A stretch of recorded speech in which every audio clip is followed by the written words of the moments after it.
So what's up sa mga kahombre ko dyan? Makagago, what's up man? Na naman nga pala to. Mga kahombre ko, eto na yon. Gusto ko po every Sunday, 12 noon, lagi po ako mag-upload ng aking reaction video ng aking pagre-real talk po sa mga kaganapan sa reality show ng Toro Family. Doon specifically lang doon sa i-upload nila na episode nila, no? Wala lang. Tinatanong ng tao, bakit mo to gagawin, MG? Wala lang, because gusto ko lang, kailangan para to sumikat ulit ako. So, that's the main point, okay? So, ngayon, mga kahombre ko, at syempre, kailangan natin silang gatasan. Kasi, wala medyo natatangahan po ako sa mga gumagata sa Toro Family. Antangan nyong mag-commentate at sobrang dugyot at bobo nyong magpaintindi sa tao ng opinion nyo about the characters, yung mga main characters, mga kontrabida ng reality show ni Tony Fowler at ng Toro Family. Ganito yan, mga boss, ha? Yung latest nila na upload, yun ay isa sa, actually third time ko palang manood, no? And isa yon sa pinakamaganda na upload nila, and actually super strong. Now na 1 million views na po siya after 20 hours lang. So this is so strong, man, from Tony Fowler. Ang galing niya talaga mag-isip sa isang banda, no? Ngayon, mga kahombre ko, ang title po ng episode na to, season 2 na sila, episode 3 guidance. Pumunta sila sa bahay ko nitong panahon na to. Last week lang to kasama namin si Jay Costura, at syempre, in-invite ko sila as they are all my friends. Ngayon, natansya namin. Unang kita namin ng misis ko kay Marie. Syempre, after a long while. Nag-uusap kami pero hindi kami ganun masyado ka-active makita. Sobrang lungkot ni Mama Marie. Sobrang lungkot ni Mama Marie, yung kanyang mga mata ay sobrang lalim, hindi siya ganun ka-okay. Okay? Madaming beses na daw umamin si Marie, di ba? Ayan yung sinabi niya sa interview sa kanya dyan sa reality. Parang maraming beses na siyang naloko ni Odie, unfortunately. Tapos, syempre, sa hula din ni Jay, ang sabi ni Madam Jay, may pain daw si Marie coming from a guy. Si Madam Jay, nagsabi siya na hindi siya nanunood kay Marie. So, yun, nagulat din kami. We were very shocked. Tapos, magaling si Maring dumiskarte sa buhay, and syempre sa pera. Ang problema kay Marie ay wala talaga siyang problema. Lalaki lang. Okay? Actually, mga kahombre ko, sa totoo lang, ganito yan. Unang kita ko pa lang, no, comment ko kay Odie, before, nung madalas kaming magkakasama pa, nung may events pa, medyo nakilala ko si Odie, and si Odie ay parang meron siya saltek ng konti sa utak. Hindi siya ganun ka-okay. Kung pagtitimbangin mo, MG, sinong pipiliin mo? Si Paye o si Odie? Pipiliin ko si Paye. Kasi ibig sabihin, ganun pong kalala yung utak ni Odie. Kasi may mga, which inilalabas din naman nila ito, ano? Merong konting problema si Odie, mga pinagdadaanan niya. Meron siyang, yung anong tawag dito, nakalimutan ko na yung term na yun, yung parang bigla siyang nagbabago ng mood, which is bad, di ba? Alam nyo din naman lahat yung nangyari kay Odie at kay Tony, which nilabas din ni Tony. Tapos sa likod naman, ako naman, nagsasabi lang ako ng suggestion kung anong gagawin, kung ba't ganito, ba't ganyan. Pero everybody knows Tony Fowler. Si Tony po ay napakabait na tao. Unfortunately, si Tony, kahit kaaway niya, pagkaaway niya, kaaway ko na din. So, ang nangyayari dyan, si Tony, ang mangyayari dyan, magiging bati na sila kasi ganun siya mapagpatawad siya na tao. Tapos ang mangyayari niyan, ako na yung may kaaway. Ako na lang yung natitirang kaaway ng tao na yun. So ngayon, mga kahombre ko, uulitin ko, si Odie po ay nakitaan na ng ilang beses na nambababae, unfortunately. Hindi ko maintindihan, ano ba, Odie, ang kapalit-palit kay Mama Marie? Okay na yung buhay mo. 'Di ba? Hindi ka naman inoobliga ng tao na mag-vlog or what kasi nandiyan naman siya. She's there. She's good, man. Alam niyo 'yun.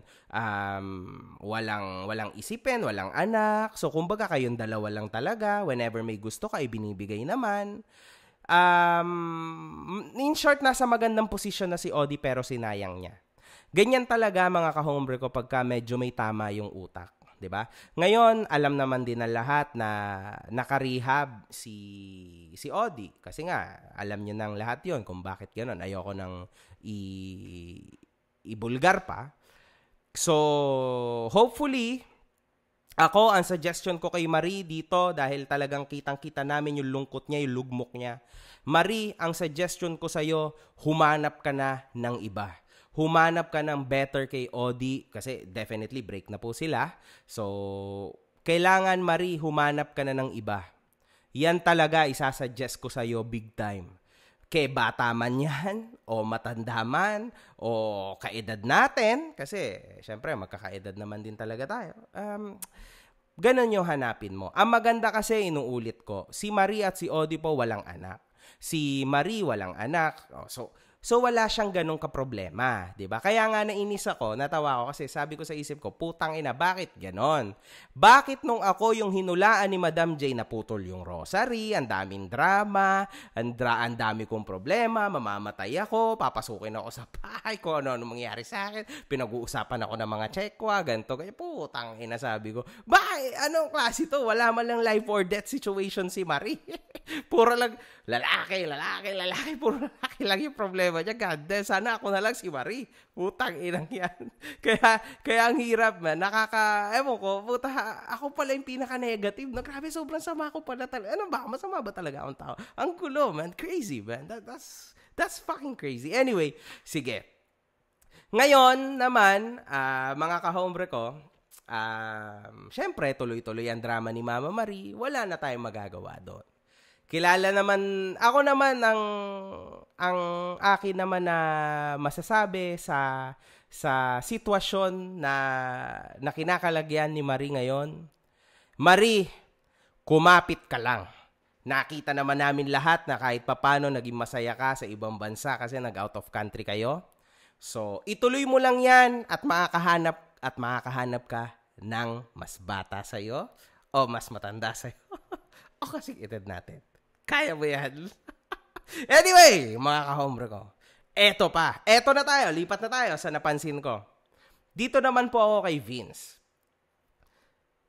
Nakita nating lahat na nagulat niya ako eh. Actually, nag-message ako dyan kay Tony. Tangina, Tony, ang tagal mo ah. Kanina pa ako naghihintay. Ang tagal. Siguro delayed sila ng mga 2 to 3 hours ang delayed ni Tony, which napaka-imposible. Hindi naman siya ganyan.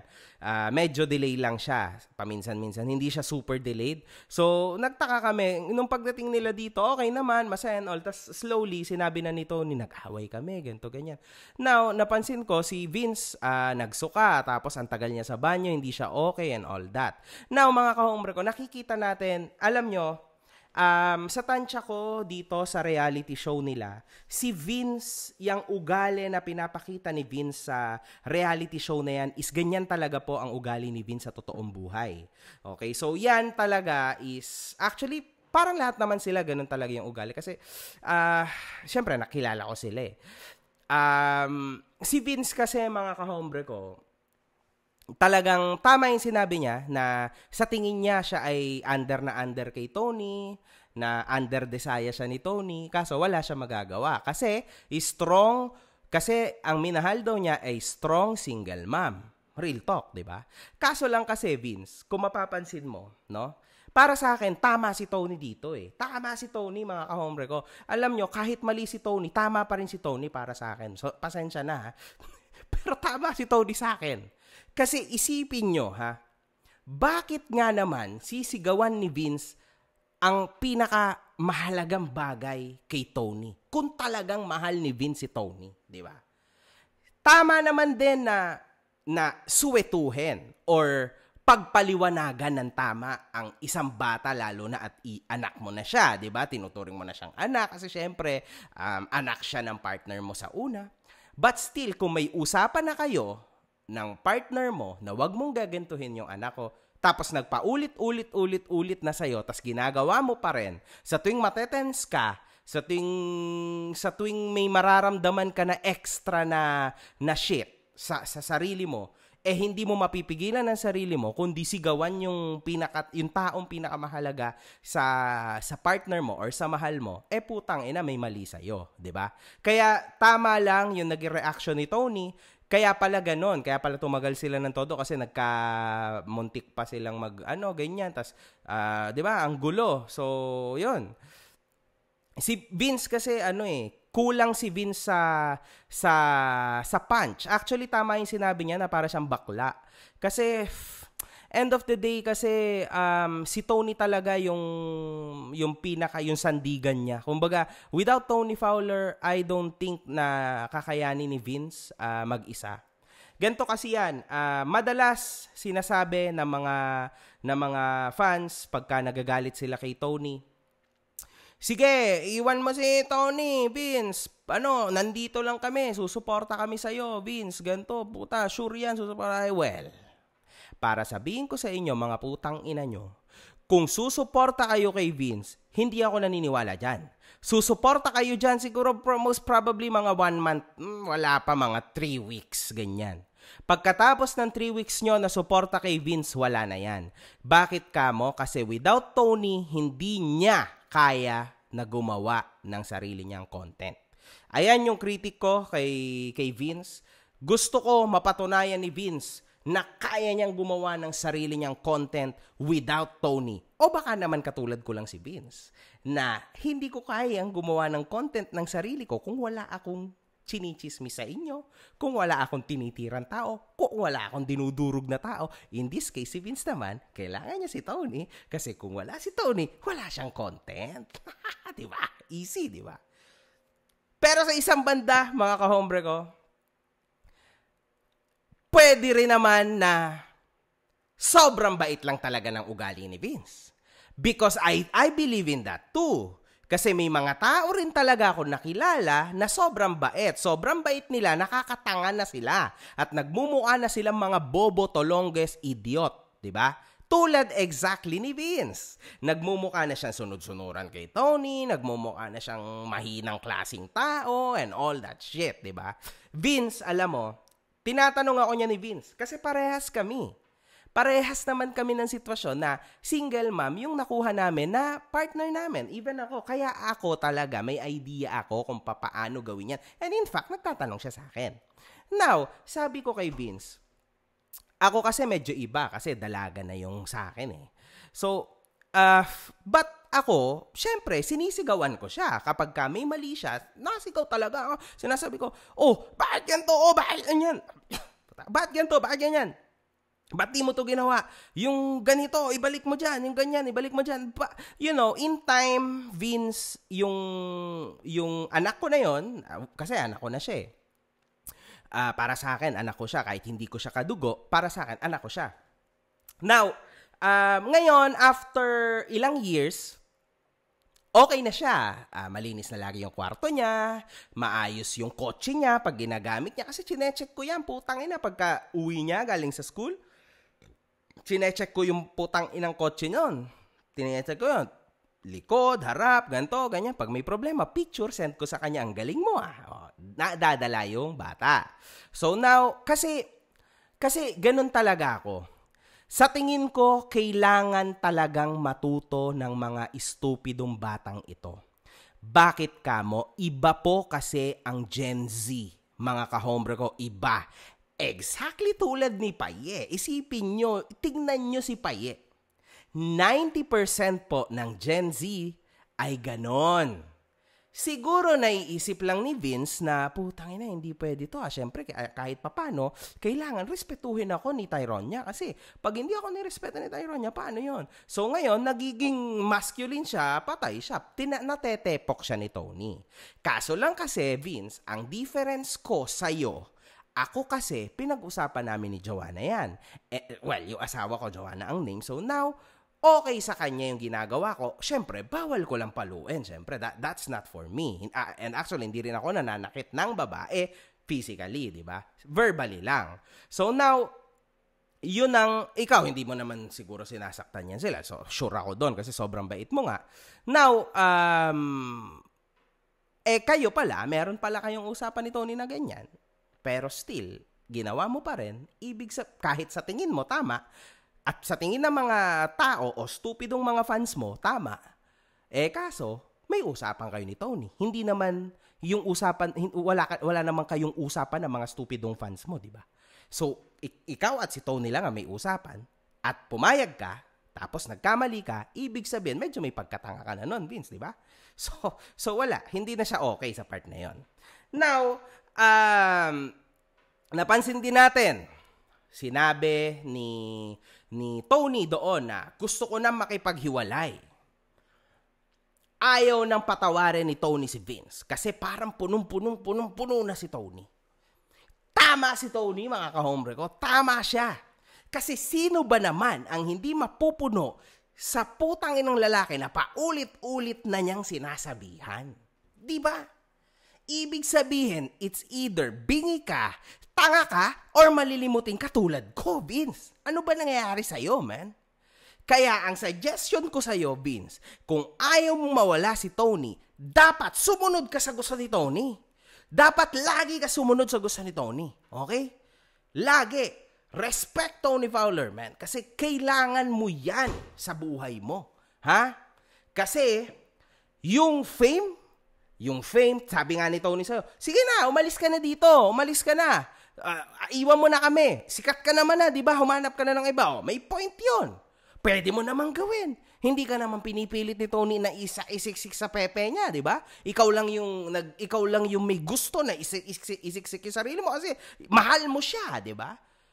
O pag nile-let go ka, mababaliw ka kasi hindi mo na alam sa butang ina saan ako pupunta. Because si Tony Fowler yung gabay mo. At tama po yung title na ito ng episode nila kasi ito ang literal na guidance. Diba? Guide mo si Tony. So, respect the queen. Respect the queen. Yung decision ng queen. Huwag ka maniwala dyan sa mga fans mo. Huwag. Anyway, isa pa. Ha?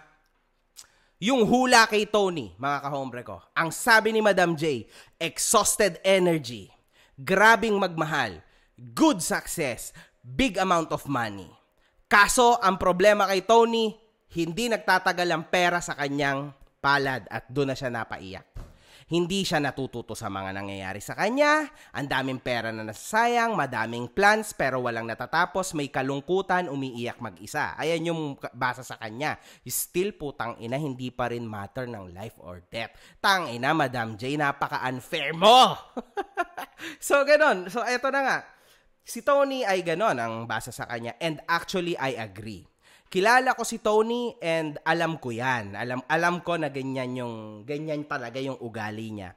Paminsan-minsan, tulad na sabi ko dito sa video kasi nandun din ako, tumatawag siya sa akin, tumatawag ako sa kanya. Pero ako yung madalas na bumabangga sa kanya kasi walang may kayang gumawa nun. Kasi nga sobrang hina nga ni Vince. So ako bilang hindi niya na ako best friend. Ako actually, hindi ako best friend ni Tony. Ako, pamilya ako ni Tony na totoo. Unfortunately, hindi lang kami magkadugo. Kaso lang kasi pamilya ko na siya eh. Ay, ganun ko siya makita. Alam niyo, sobrang mahal ko yan si Tony at mahal na mahal din siya ng asawa ko. At si Marie. Wala eh. Pamilya ko na yan sila. Okay? Hindi yan best friend man. Pamilya. Kaya, alam ko yung mga putang inang mali nito si Tony. And sinasabi ko to sa kanya sa phone and all that, umiiyak siya exactly tulad ng ginawa niya. Suggestion ko sa kanya, iwan mo na yung mga putang inang mga pabigat sa'yo. Totoo yan na para kami pasa na krus. Tang ina, ilang krus yung pasaan mo. Kasi sobrang bigat na mga putang inang yan. Hindi gagalaw yung mga yan kasi mga tamad. Hindi yung mga yan makakaisip ng kanilang mga content para tulungan ng Toro family, tulungan ka, putang ina. So, ibig sabihin, lahat yung mga butas na kulang, ikaw lahat ang nagpupuno. Tapos may mga utang pa yan sila, ikaw rin ang magbabayad. Tapos syempre, ikaw, natatanga ka, tanga si Tony, sa bandang yan, mga kahombre ko, kasi si Tony is good.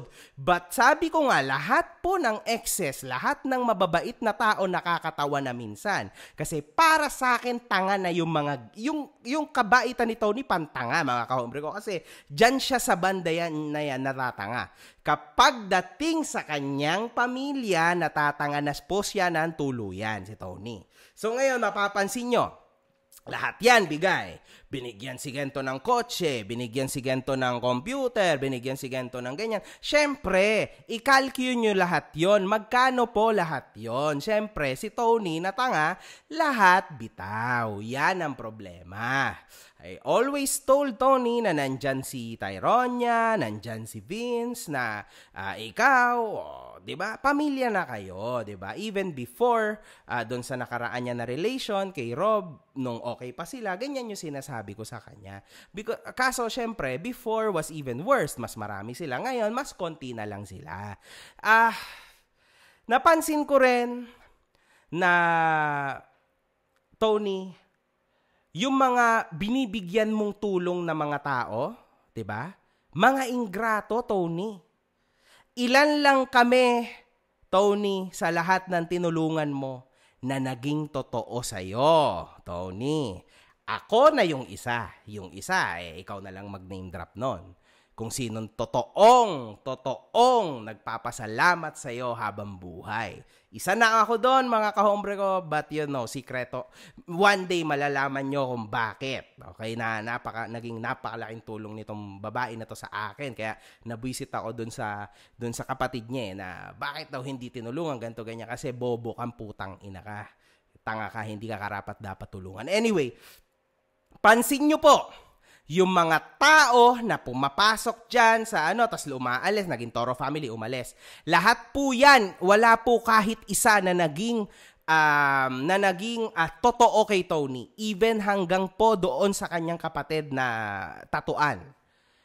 Hindi sila naging, wala silang naging utang na loob kay Tony. Lahat po sila ingrato. Kasi halos napiga na po ang buong pagkatao ni Tony hanggang sa huling plastic sa katawan ni Tony napiga na. Putang ina, isipin nyo yun. No? Halos namayat na nga yung labi ni Tony sa putang inang mga to. Lumiit na ng konti yung puwet ni Tony dahil sa mga putang inang to. Grabe po yung pagpiga nila kay Queen Tony Fowler. Grabe. Yon. Tapos mga ingrato pa. Sila pa po yung may gana na manira, 'di ba, sa social media. Kahit sobrang tindi na naging tulong ng tao sa kanila. Yan yung ibig ko sabihin. Yan yung mali sa'yo, Tony. Kaya hopefully, dahil nakita ko na nagpa-meeting ka rin pala after nating nagkita, nagpa-meeting ka sa Toro family mo, I hope you stand your ground sa putang inang meeting mo na yon. Kasi narinig ng lahat yon na magiging ganito ka na, magiging ganyan ka na. Baka mamaya same pa rin. Putang ina, wala na, 'di ba? Yung guide ni Madam J sa'yo, mawawala na. Tama? Yan. Ngayon, mga kahombre ko, eto pa yung sinabi ni Madam J. Which sinabi rin ni Tony mismo sa vlog, na may doubt na daw talaga si Tony. Dahil madalas din na overpower ni Tony si Vince. Grabe, man. Sobrang sakit nun para kay Vince. Alam nyo, mga kahombre ko, sa isang banda, sabi ni Vince, masaya siya na at least hindi sila maghihiwalay ni Tony. Well, Vince, wag mo sabihin yan. Kasi nga, in-approve ni Madam J na talagang matindi yung doubt sa'yo ni Tony. Hindi ka lang siguro pinrangka ni Madam J kasi ayaw niya siguro na masaktan ka ng putang inang mukha sa mukha, di ba? Harapan. Pero wag ka masyado magpakampante, Vince. Lagi mong isipin na things changes, man. You never know in life kung kailan ang oo, kung kailan ang hindi, kung kailan ang doubt. Kung kailan yung doubt magiging affirmative at kung kailan yung doubt magiging negative. God damn. Dangerous yon, Vince. That's so dangerous, man. Kaya, kumbaga sa 100% Vince, nasa 50% ka na. Okay? Huwag mong ibababa yan sa 49% kasi game over ka na.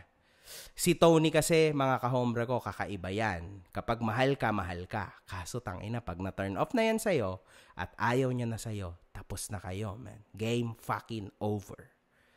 Kaya mahirap po si Tony i-let down. Pag ni-let down mo siya, katapusan mo na yon, man. So lalo na ngayon, Vince, partida na. Lumalabas sa bibig ni Tony na ilang beses ka na niyang pinaliwanagan, pinatawad. Sana mas sundin mo si Queen Tony kasi tandaan mo, lagi siyang tama sa bahay na yan. Because alam niya ang tama sa Toro family at alam niya ang tama para sa inyo. Okay? Yan. Depende na lang, Vince, kung mag-i-stand ka sa ground mo bilang lalaki. I doubt that too. I doubt that shit. Hindi ako naniniwala dyan. Pero, naniniwala din ako, tulad niya nasabi ni Madam J sa hula niya, na makakapagpatayo si Tony ng Toro Building. Excited ako dyan, Tony, sa Toro Building mo na yan. Ha? Tingnan natin kung magiging totoo yan. Sana, I really hope so, para magkaroon ka na ng something na talagang malaki and you deserve that, man. And Toro family deserves that too. Okay? Now, sa totoo lang, sa video na yon, wala naman ako masyadong nakitang mali kay Paye. Kundi nabubwisit lang po ako, nabubwisit lang ako kay Paye kasi yung pag yung may transition siya and everything, parang nakakabaliw po si Paye. Nakakabaliw siya sobra. Hindi siya magandang panoorin kasi parang yung boses niya nakakabwisit, tapos yung kanyang galawan, yung kanyang basta yung niya, dalang-dala niya talaga po yung movement ng mga Gen Z. Eto, Paye, kasi wala naman siya masyadong naging linya doon konti lang Eto, Paye, nag-status ako sa Facebook ko kasi, no? Sabi ko, hindi ako makapaniwala sa ugali ni Paye. Naiinis ako. Ano sana ang gusto mong sabihin kay Paye? Babasahin ko yung comment mo sa video ko tomorrow, tas babanggitin ko ang name mo. Eto na yon, mga kahombre ko. Papaabuti lang natin siguro to sa 30 minutes. Nakasulat dito, masasabi ko lang bagay sa'yo ang pangalan mo. Princess Lucy Pearl. By Aleana Collarin Lukban. Putang ina. Actually, nabalitaan ko po ito dahil ito yung naglabas po ng sobrang sama ng ugali itong Paye sa isang event, no? Kung saan sinabi niya na sabihin mo thank you po, master, ganon. Salamat, master. Wow, that's crazy, man. Medyo masakit to pero crazy. Paano nangyari na Lucy Pearl yung pangalan niya? Siguro anyway, inilabas din to sa vlog nila para din sa akin, tama yung naging nanay niya. Siguro yun na yung iniisip ng nanay niya sa anak niya. Puta, pero grabe, no? Wala din kwenta yung nanay niya, if ever, puta. Paano mo nasabi? Hindi pa naman okay. Yan tuloy, nagkatotoo, putang ina, naging demonyo talaga. Anyway, sabi ni Erica Ledesma Colata, pakisabi sa kanya, kuhang-kuha niya asar at gigil naming lahat. Huwag masyado ma-attitude kasi wala pang napapatunayan. Wala pa naman talaga napapatunayan si Paye para sa akin. I think siya ay isang malaking isip bata lang, no? Tapos binigyan lang siya talaga ng light and fame ni Tony Fowler. I don't think din na deserving si Paye sa kung nasaan siya ngayon kasi medyo may pagka-ingrata din siya. I think kapag nakatalikod si Tony, kung ano-ano din sinasabi niya kay Tony, sa nakita ko sa mga reaction nila doon nung inireveal na ni Vince yung kotse, di ba? Sa tingin ko, medyo may sinasabi din na kamalditahan itong putang inang ito kay Tony. So, hindi ako masaya sa part na yon. Eto pa, by Irish Shin Fuentes. Grabe yung changes sa kanya from sweet and innocent girl to may sungay na real quick. I don't know if sinasadya niya yung ganyang ugali for the fame show or ganyan na talaga siya kahit walang camera naging toxic. Irish, ang sagot ko sa'yo, ganyan po siya talaga kahit sa personal. Kasi again, kita nyo naman lahat, yung nag-viral, di ba, yung nangyari doon sa event.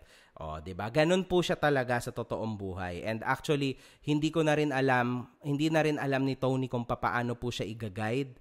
So, and sa totoo lang, Tony, siguro sa nakikita ko, sa napanood ko diyan sa nyo, putang ina, medyo baka lang maging masama siya na example kay Tyronia. So, Although matalino naman talaga si Tyronia, mga kahombre ko, sa totoo lang, napakatalino ng batang yan. Mahal ko yung batang yun eh. So, alam ko na hindi siya magpapa-apekto dyan kasi may pinag-aralan naman may pinag-aralan talaga yung bata na yun. Hindi katulad niyan si Lucifer. Anyway, eto pa. Jennifer. Feeling sikat. Nakilala lang naman dahil kay Mami Oni. Tama, putang ina ka. Pakisabi din na kung ano dapat kinaganda niya, dapat ganun din siya sa kwarto. Maganda siya, mabango. Dapat pati kwarto niya malinis, maayos at mabango din. At bawasan niya din pagiging maarte niya. Di nababagay sa kanya dahil di siya pinanganak na ginto ang kutsara niya. PS, naiinis lang ako sa role ni Paye sa Toro family. Tama, correct. May point ka kasi maaaring, pero naniniwala ako, Jennifer, na hindi niya to character sa reality. Ito po yung tunay na siya. Tandaan nyo ito, mga kahombre ko, napakahirap po na magpanggap. Lalo na yung reality show na yun is 24 hours po na may video talaga doon. In fact, yung mataba nila na cameraman, grabe yun, man. Hirap na hirap yung putang inang yun.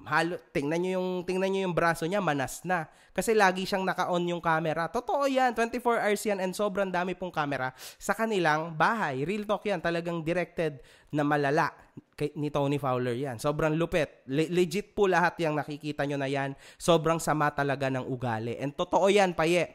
Huwag mong kalimutan kung saan ka nang galing. Huwag ka masyado maarte, putang ina. Babatuhin kita ng iPhone sa muka. Bakit Lucifer pinangalan sa kanya? Sabi ni Rednas Oirba. Sabi naman ni Maggie 30, kasi bagay daw sa kanya, sabi ng nanay niya. Damn, that hurts a lot, man. Eto, Bing Mesana.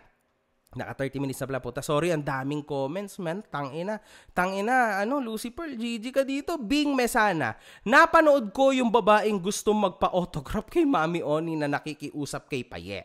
Tas sabi niya, sabihin mo muna, please, master. Oh, shit.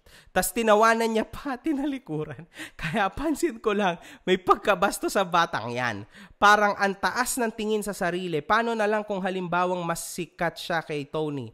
Ma-attitude talaga siya, tas humingi siya ng sorry, parang napilitan lang kasi takot siya kay Tony. God damn. Kung mas sikat po, ako nasasagot sa'yo, Bing. Kung mas sikat siya kay Tony, for sure, hindi nyo makikita sa isang frame si Tony at si Lucifer. Sigurado yan. Kasi putang ina, sigurado kupal yung hayop na yan. Yan, sure yan.